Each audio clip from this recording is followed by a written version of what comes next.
You know what? I'm not leaving. I'm not leaving. I'm not fucking leaving! The show goes on! This is my home! انتوا دلوقتي بتسمعوا بودكاست البريميوم ليج. هاي جايز، ويلكم باك، نادر زيرو، واهلا بيكم في حلقه جديده من يور فيفورت بودكاست البريميوم ليج، وبالاخص الحديث عن دوري الابطال مع مقدمكم الرائع نادر شرف، وده اللي هو انا يعني. يا بوح سعادتك بتكلمني؟ ما بكلم مين؟ بكلمك انت طبعا. حلقه جديده وبودكاست جديد هنتكلم فيه النهارده عن شخصيه البطل والريمونتادا التاريخيه لريال مدريد على مانشستر سيتي في ملعب الاحلام سانتياغو برنابيو. طبعا بدايه القول عايز اشيد باداء ريال مدريد الموسم ده في دوري ابطال اوروبا، لان كل فريق بيبقى ليه ريمونتادا واحده بس طول الموسم. عد بقى معايا دي الريمونتادا الكام لرجاله ريال مدريد الموسم ده. عندك مباراه ماتش اشبيليه في الدوري الاسباني اللي بالنسبه لي افضل ريمونتادا حصلت الموسم ده على المستوى الشخصي، وعندك باريس سان جيرمان فريق النجوم الزائف اللي عملنا عليه ريمونتادا في ربع ساعه فقط في سيناريو مشابه جدا لمباراه اليوم مع مانشستر سيتي، وده هنشرحه قدام. ده حتى تشيلسي يا اخي اللي فكر، يعني بس فكر يعمل علينا ريمونتادا، ومن موقفينه كده وقلنا له ارجع يا ابني لستانفورد بريدج الله يرضى عليك. واسمحوا لي كده ارجع لرد فعل الكل لما ريال مدريد وقع مع سيتي او باريس او تشيلسي. طبعا الكل منكم اجمع ان الريال هيخرج، وبرغم كده الريال كان بيعدي وبيكسب رغم انف الجميع. الريال كان بيكسب بالجرينتا وباقتناص الفرص، ولكن الاهم بروح شخصية البطل. انت ذات نفسك معترف ان كل الفرق اللي هيبقى على الريال الموسم ده هي اقوى منه، ومما لا شك فيه ان انت برضه معترف ان مانشستر سيتي هي واحدة من اقوى الفرق في العالم حاليا، ان لم تكن اقوى فرقة في العالم. والنقطة دي احنا اتكلمنا عنها بالتفصيل في حلقة البودكاست اللي فات. الفرق في البودكاست بتاع النهارده ان انا كسبان يا بابا. ريال مدريد كسب مانشستر سيتي على ملعب سانتياغو برنابيو في نص نهائي دوري ابطال اوروبا. ايوه، ريال مدريد اقصى السيتي من دوري الابطال الموسم ده، ورايح للنهائي امام ليفربول في باريس. انا عارف والله ان انت لحد دلوقتي مش متخيل، واللي جاب الحاله دي هي مثال بسيط جدا. المثال بكل بساطه هنشيل منه ريال مدريد وهنبدله بفريق وليكن اياكس. تخيل معايا ان اياكس عمل نفس اللي عمله ريال مدريد الموسم ده، قول لي بقى كان هيبقى ايه رد فعلكم؟ طبعا اياكس كان هيبقى فريق محبوب جدا لانه هيتحط في خانه الاندر دوج، الفريق الناشئ اللي جه من تحت وطاح بكل الفرق دي. طب رد على نفسك بقى، ليه انت مش عايز تفرح للريال نفس الفرحه اللي انت فرحتها لفريق اياكس في المثال الماضي؟ حبيبي، لان بكل بساطه صعب الريال ياخد نفس المعامله. ازاي وانت ملك البطوله؟ ازاي وانت عندك 13 كاس وال14 في الطريق؟ ازاي وانت زعيم اوروبا؟ ازاي وانت حاطط على كل الفرق وفشخها سواء انت في اقوى حالاتك او في اسوأ حالاتك؟ وعشان كده مشجعي الفرق التانية الموسم ده مش عارفه تبلع وتعشق اللي الريال بيقدمه للكرة العالمية الموسم ده، وبتقعد تقول لك كلام زي فزتوا بالحظ، فزتوا بالتحكيم، فزتوا مش بعارف ايه، وطبعا اهرهم جملة شخصية البطل. وطبعا انا ردي على كل الانتقادات دي الخصه في كلمة واحدة احب اقولها في بداية حلقة النهاردة، وهي ابلع. انا مش شايف فيكم حد، انتوا عيال عايشين على الحق، كل الناس عارفاكوا على القد، كل الناس عارفه اني غشيم، عمري في يوم ما احتجت لحد، مش تفخيم والله بجد، واقف وسط الكل اسد. حبيبي، ريال مدريد في نهائي دوري الابطال للمره ال17 في تاريخه ليفوز بالكأس ذات الاذنين للمره ال14 في تاريخه. اقول لك اكتر من كده ايه؟ انا بامانه بعيش اجمل لحظاتي الكرويه مع ريال مدريد الموسم ده، وعشان كده كان لازم اديهم اكبر تحيه واكبر اشاده في افتتاحيه بودكاست النهارده. وبما اني خلصت، يلا بقى نخش على التحليل والتفاصيل والكلام والبهاريز اللي اوله شرط اخره نور. بما ان الحلقه وصلتك يا ابني، انزل اعمل لايك واشترك في القناه وفعل جرس التنبيهات عشان ما تفوتكش جديد القناه. ومن الاول كده بقول لك بالذوق كده، بدل يعني ما اديك على صداغك، يعني بعد اذنك شير الحلقه وبس كده. يلا بينا نخش في التفاصيل.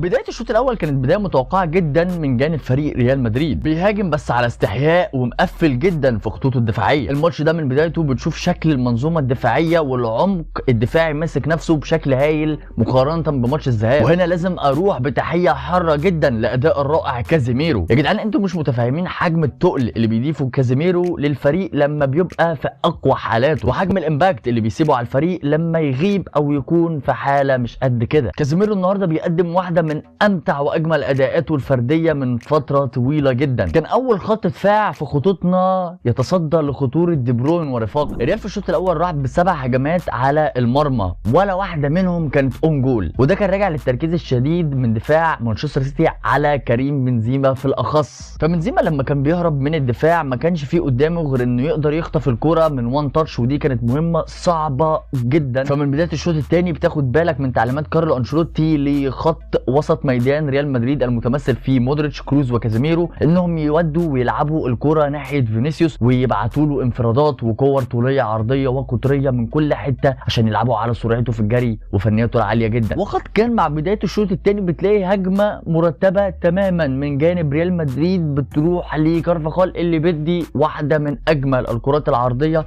اللي شفتها في حياتي. ورغم عبقريه فكره كارلو انشيلوتي الا ان فينيسيوس بيثبت انه غير قابل للاعتماد عليه تماما في مهام غير الجري والفنيات الفرديه. فينيسيوس مع بدايه الشوط الثاني ضيع اسهل وان تاب واسهل هدف في التاريخ، ويهدر مجهود فريق باكمله، ويهدر الفرصه الوحيده والفكره الوحيده اللي كان بيلعب عليها كارلو انشيلوتي من بدايه المباراه. بصراحه كارفاخال يا الله كان لازم يستاهل اسيست على الاداء الفشيخ اللي عمله في الشوط الاول وطوال المباراه. كارفاخال واحد من ألمع نجوم المباراه في الماتش ده. الخال كارفاخال لعب مباراه عمره وكان واقف على رجله بشكل ولا اروع دفاعيا، وكان شايل الجبهه اليمنى دي لوحده هجوميا. طبعا كارفاخال مش الوحيد اللي يستاهل الاشاده في الماتش ده، ده احنا مخصصين سيجمنت كامل بنشكر فيه كل اللعيبه اللي قدمت اداء رائع في هذا الماتش. هنشكر كل راجل من رجاله مدريد اللي قدمت اداء عالمي الماتش ده، ولكن لازم نحلل الدقيقه 73 دقيقه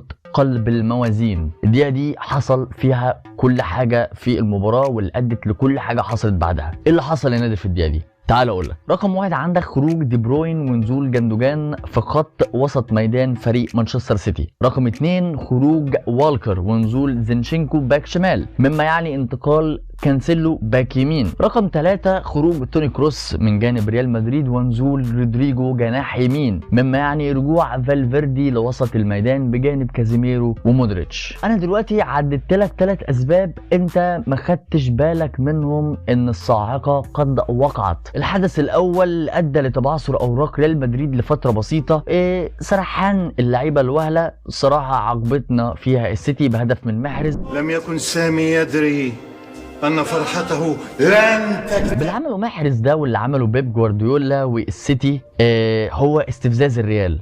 وطبعا لا تنسى القاعدة الأشهر لريال مدريد، وهي عندما تلاعب مدريد على أرض البرنابيو إياك وأن تحرز هدفا على الريال، إياك واستفزاز ريال مدريد بالأخص وهو ما عنده ما يخسره. وقد كان يستفيق الريال بتبديلات إدارية أنشيلوتي في قرارات أنا شخصيا كنت ضدها، ولكنها كانت مراهنة وتحدي عظيم وفشيخ من الكارلو فاز به ذو الشعر الأبيض على الأقرع. تبديلات متمثلة في خروج لعيبة خبرة تقيلة جدا في نص الملعب زي كازيميرو ومودريتش، ودخول أسينسيو وكامافينجا. كامافينجا الخطير، كامافينجا الجميل، كامافينجا اللي من ساعة ما نزل هو عمل كل حاجة في كل شبر من اشبار وشبور من الملعب. كامافينجا اللي اول تاتش ليه للكوره كانت ثرو باص ولا اروع لبنزيما وادى بيه انفراده تماما بالجول. ولكن نرجع لتحليل النقطه اللي اختلفت فيها مع كارلو انشيلوتي، وهي دخول الشباب وخروج الخبره. التبديلات اللي عملها انشيلوتي اثمرت بعدين، ولكن قبل ما اتكلم في الوقت اللي اثمرت فيه هي اضرت جدا بمصلحه الفريق. وهنا لازم ارجع بالاشاده للاعب واحد فقط اللي من غيره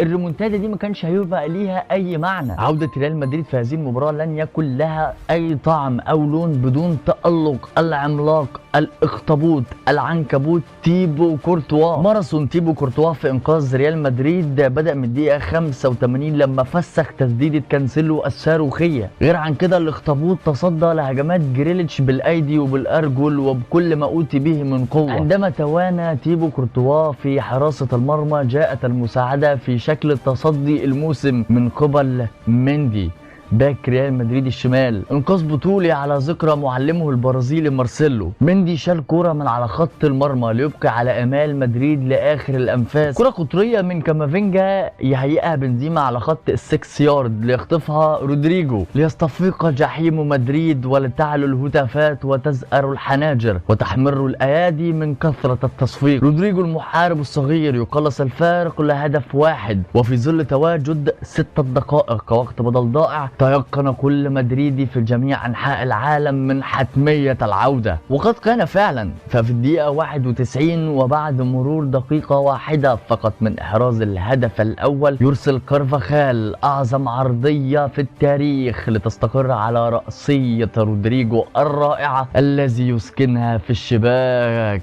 يا الله يا كريم على تلك اللحظات. فانتفض الريال فرحة وتعم الهرجة الهستيرية في جميع أنحاء مدريد وإسبانيا والعالم أجمع. إيه ده؟ إيه اللي حصل ده؟ 3 دقايق بس كارلو أنشيلوتي بيكسب بيهم الماتش. ايه الجنان ده؟ طلع عنتريه من كامافينجا بيباصي الكرة لرودريجو اللي بيرسلها عرضيه عشان تروح الكرة لمن لا يرحم. تذهب الكرة للغول كريم بنزيما اللي يا دوبك بيسبق روبن دياز بخطوه واحده بس. خطوة كانت كفيلة ان توقع روبن دياز في اكبر اخطائه وتكسب ريال مدريد وكريم بنزيما اغلى ضربة جزاء يتحصل عليها الموسم ده. وطبعا حكومتنا احلى حكومة، عمي وعم عيالي، المهاجم الذي لا يتخاذل عندما تحتاجه ولا يحتاج لضربات جزاء كي يسجل اهم ضربة جزاء في الموسم، وارسل ريال مدريد الى باريس ليفوز بالكأس 14 في تاريخه حتما. اقول لك ان هم كانوا عاملين تيشيرتات طابعين عليها 14 من قبل المباراة. شخصية البطل بتاعت ريال مدريد اللي احنا بنحكي عنها هي شخصية بطل يقظ لا يهاب احدا.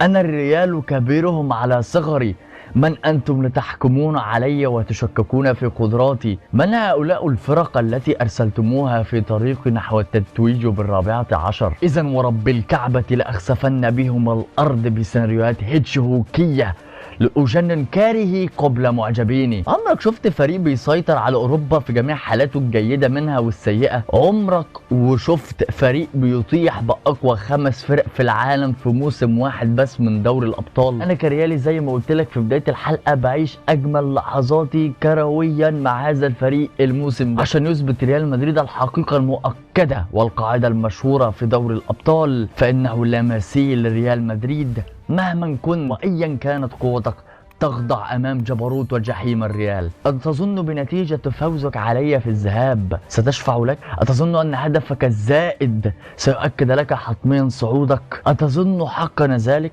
يا الله يا كريم، أتظن أنك قد طمست هويتي ومحوت تاريخي ومعتقداتي؟ عبثا تحاول ولا فناء لسائر. لا والله، فأنا كالقيامة دائما ذات يوم آت.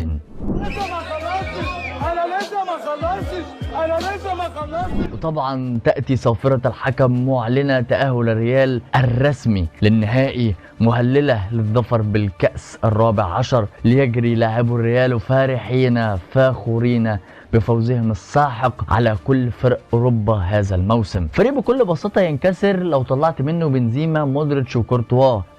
فكيف تطمس حق الريال وتحرمه من كل فوز استحق هذا الموسم؟ فإما إنك حاقد أم كاره لكرة القدم، وإن كنت أي منهم فلا مكان لك بيننا يا صديقي. أنت غير معترف بقاعدة كرة القدم الأولى والأخيرة، فإن كرة القدم تنصر الذكي، من يعطيها روحه، من يتعب ويحارب ويكافح، وهذا هو الفارق بين أي فريق آخر وريال مدريد. فجميع الفرق تلعب من أجل الشهرة، فأما ريال مدريد يلعب من أجل المجد، من أجل شخصية مدريد وكيان مدريد. ريال مدريد الموسم ده شيء تاني، شخصية تانية، كيان تاني، حقيقة أخرى عن أي حقيقة منطقية إحنا شاهدناها. أنا قلتها والله في حلقة البودكاست اللي فات، حقا حقا حقا لو لم أكن مدريديا لوددت لن أكون مدريديا. كسر التاريخ وحلقة للتاريخ، أتمنى إن هي تكون أمتعتكم. بس كده يا شباب حلقتنا هنا تبقى خلصت، فبطلب منك إن أنت تنزل تعمل لايك، اشترك في القناة وفعل جرس التنبيهات عشان ما يفوتكش أي جديد. بما إن حلقة النهاردة كانت حلقة تاريخية، شير الحلقة وسط أصحابك المدريديين وقول لهم خشوا اسمعوا العظمة، وخدوا لفة في قناة أخوكم شوفوا حلقاته القديمة واستنوا الحلقات الجديدة. غير كده بشكركم على حسن المتابعة والمشاهدة. كان معكم نادر الشرف. Until next time I hope you all have a wonderful day.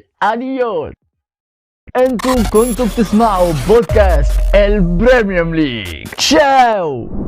أتظن أنك قد طمست هويتي ومحوت تاريخي ومعتقداتي عبثا تحاول؟